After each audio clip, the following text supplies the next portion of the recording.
Bismillahirrahmanirrahim. Assalamualaikum warahmatullahi wabarakatuh. Bismillah, alhamdulillah, salatu wassalamu ala rasulillah. Asyhadu an la ilaha illallah wahdahu la syarika lah, wa asyhadu anna Muhammadan abduhu wa rasuluh sallallahu alaihi wasallam, la nabiyya ba'da amma ba'd. Faqala Allah ta'ala fil Qur'anil Karim, a'udzu billahi minasy syaithanir rajim. Bismillahirrahmanirrahim. Walillahi 'alan nasi hajjul baiti man istata'a ilaihi sabila. Shadaqallahul 'azim. Kaum muslimin sedang jemaah zuhur yang berbahagia yang dimuliakan Allah Subhanahu wa taala. Kembali kita bersyukur kehadiran Allah yang mengucapkan alhamdulillahirabbil alamin. Bagi kita mungkin Bapak Ibu yang pernah berada di depan ruangan operasi, seketika lampu hanya berkedip 1-2 detik saja, maka semua akan terpekik, akan bersuara keras karena ada saudaranya yang berada dalam ruang operasi. Maka kalimat alhamdulillah seketika itu sangat berharga dan sangat mahal. Dan itu tentunya sudah dirasakan oleh sebagian dari kita yang hadir di masjid ini tentunya. Karena kita tidak bosan-bosan mengucapkan alhamdulillahirabbil alamin itu kepada Allah Subhanahu wa taala. Kemudian salat beserta salam kita sampaikan kepada Allah, semoga selalu tercurah kepada baginda Rasulullah sallallahu alaihi wasallam. Allahumma shalli ala sayyidina Muhammad wa ala ali sayyidina wa maulana Muhammad. Bapak Ibu kaum muslimin dan jemaah zuhur yang berbahagia, izinkan pada kesempatan yang singkat ini kita sampaikan mau'izah hasanah, yaitu untaian kata dari atau nasihat-nasihat dari para ulama dalam kitab-kitabnya, yaitu kitab fikih dan kitab hadis dan segala macamnya, tentunya dari sumber Al-Quran dan juga Sunnah. Pada siang ini kita akan mencoba melihat atau mereview bagaimana perjalanan pada haji dan umroh dilaksanakan oleh kaum muslimin yang berada di Indonesia, yaitu di Saudi, di Mekah tentunya. Karena sebentar lagi kita juga akan memasuki bulan Zulhijjah, bulan tentunya di sana ada banyak amalan-amalan yang sangat spektakuler. Namun untuk mengawali namun kita pada kesempatan yang berbahagia ini, kita tadi sudah membacakan walillahi 'alan nasi hajjul baiti man istata'a ilaihi sabila. Yang akan kita kupas, yang akan kita lihat adalah istita'ah. Man istata'a ilaihi sabila, yang melakukan perjalanan ibadah haji itu adalah istita'ah, itu mampu. Maka dalam hadis An-Nawawi di hadis yang ketiga itu, Islam itu didirikan atas 5 perkara, diantaranya mengucapkan kalimat syahadat, kemudian sholat, kemudian zakat, kemudian haji, kemudian puasa di bulan Ramadan. Lantas di ayat di Ali Imran ini, istita'ah di sini di dalam kitab Fathul Qorib sana dikatakan tidak hanya istita'ah atau mampu dalam hal keuangan saja, perbendaharaan kita cukup untuk pergi dan pulang saja, tetapi juga kemampuan untuk berangkat secara fisik. Kalau seandainya secara fisik atau secara jasmani tidak mampu, maka gugurlah kewajiban hajinya sesaat itu juga gugurlah kewajibannya. Maka siapa yang harus pergi? Maka saudaranya yang menggantikannya atau orang lain yang dibayarkannya. Sama halnya dengan anak kecil yang dibawa oleh orang tuanya haji, dia sah hajinya, tapi dia tetap dibebani wajib haji ketika dia sudah akil balik. Jadi walaupun kita sudah membawa anak-anak kita nanti ke ibadah haji, hajinya sah, namun dia tidak bisa hilang atau gugur kewajiban hajinya setelah akil balik. Nah, makanya salah satu syarat daripada wajib haji itu adalah akil balik. Tidak hanya akil tapi juga sehat. Begitu juga dengan orang sholat juga ada akal sehatnya. Begitu juga dengan menghutangkan orang juga termasuk syarat akal sehatnya juga diperhitungkan. Jadi kaum muslimin sedang di mazhur yang dirahmati Allah. Namun bukan ini yang akan kita kupas secara mendalam atau secara detail, tetapi problematika dan apa saja yang membuat haji itu lama, bahkan orang menarik uangnya sebagian kemudian pergi umroh. Nah, apa yang melatar belakangi dan apa sikap kita terhadap hal-hal yang seperti ini? Yang pertama, sebenarnya yang pertama itu kuota pada tahun ini itu 221.000 jemaah yang berangkat. Alhamdulillah sudah sampai di Makkah Al-Mukarramah. Tentunya kita mendoakan al-mabrur. Tentunya tidak mendoakan mereka menjadi haji yang buruk. Apa itu haji yang buruk? Haji yang tidak diterima oleh Allah Subhanahu wa taala karena sudah melanggar beberapa aturan-aturan yang tertentu oleh Allah. Misalnya dia tidak wajib haji, seperti yang sudah kita sampaikan, dia tidak wajib haji karena dia bernafsu tinggi, kemudian juga berangkat, maka bukan mabrur yang diberikan oleh Allah, tapi gurur. Gurur itu adalah orang-orang yang merugi. Jadi bukan dimuliakan oleh Allah lagi, tapi gurur. Maka yang pertama, yang membuat haji kita itu lama itu, kuota kita itu 221.000 diberikan oleh Kerajaan Saudi Arabia.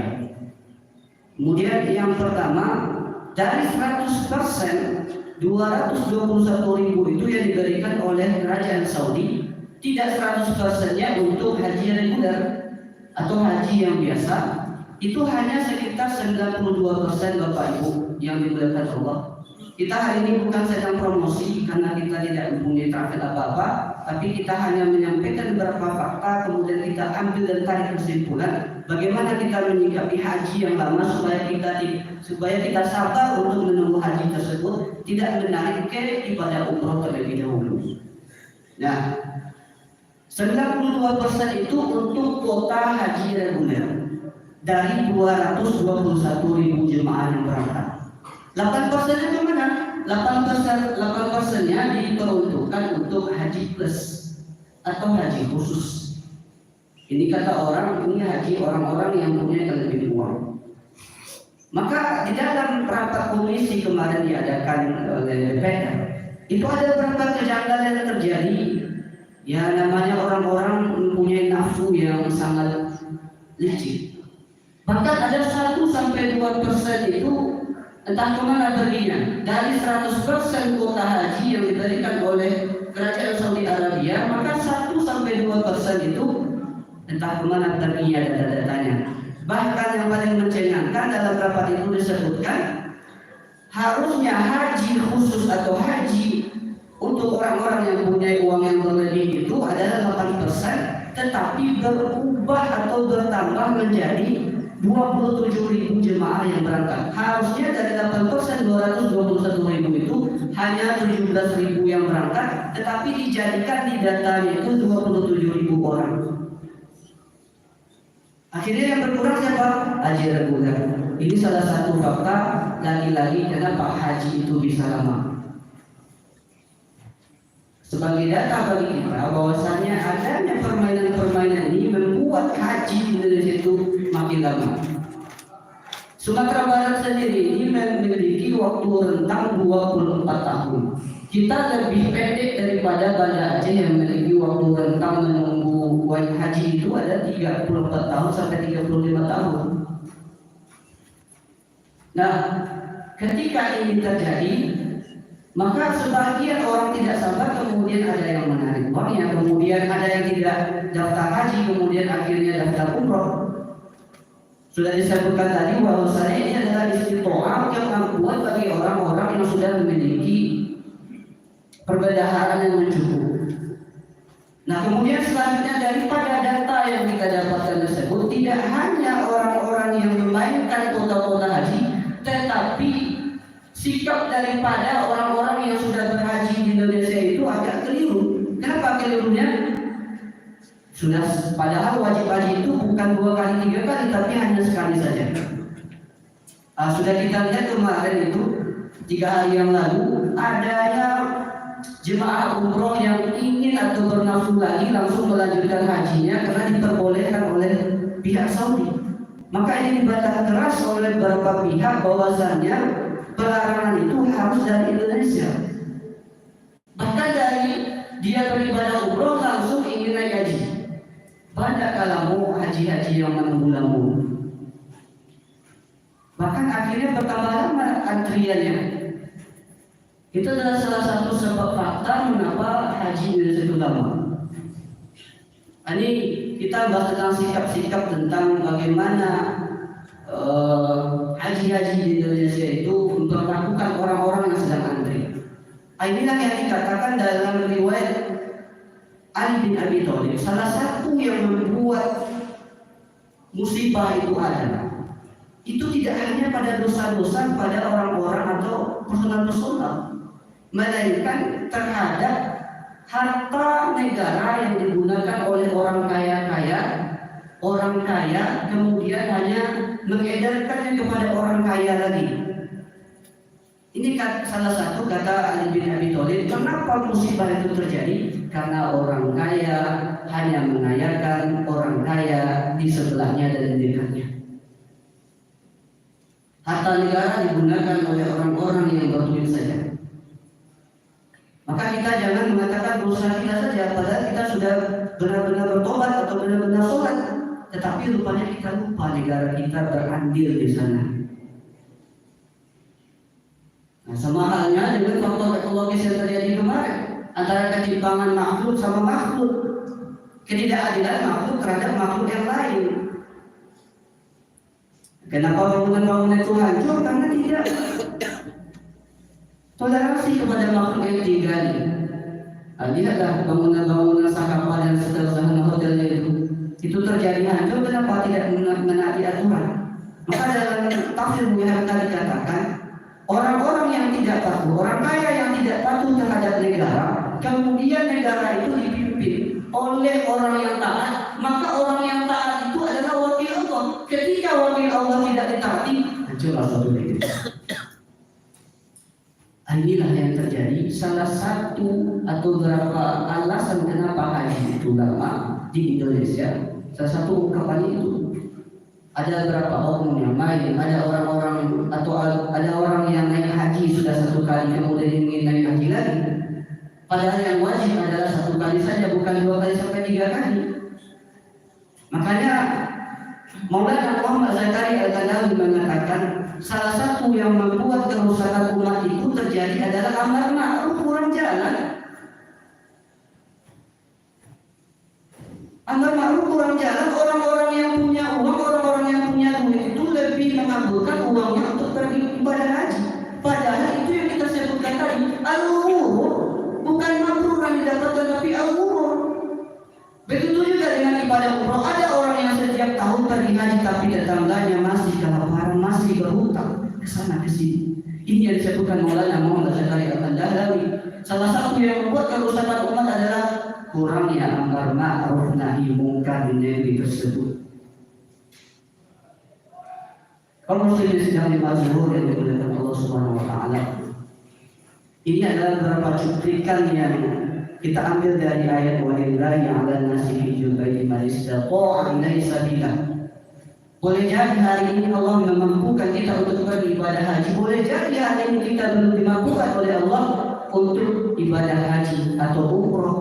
Maka solusinya bagi kita yang belum melaksanakan ibadah haji dan umroh atau belum dimampukan oleh Allah, atau boleh saja negara yang mengajarkan tidak mampu, seperti yang diberikan dari harganya segini kemudian naik segini, kemudian apakah itu kajian istiqomah atau tidak? Maka itu kajiannya istiqomah, maka artinya tidak mampu walaupun dicurangi atau dizalimi oleh negara. Sama dengan ketika COVID ada 2 tahun haji itu tidak dilaksanakan, maka seketika itu istiqomah tidak berlaku ketika itu, kewajiban haji tidak berlaku. Ketika kewajiban haji tidak berlaku kepada seseorang kemudian dipaksakan, bukan mabrur yang dia dapatkan tapi buruk yang dia dapatkan, kerugian yang besar di mata Allah Subhanahu wa taala. Maka kita mendoakan kepada kita bersama yang belum mampu atau dimampukan oleh Allah, maka salah satu amalan yang dianjurkan para ulama adalah datanglah sholat subuh berjamaah, kemudian nantikan sholat duha datang, kemudian sholat di waktu itu, kemudian insya Allah Allah akan memberikan ganjaran pahala yang sama dengan ibadah haji dan umroh.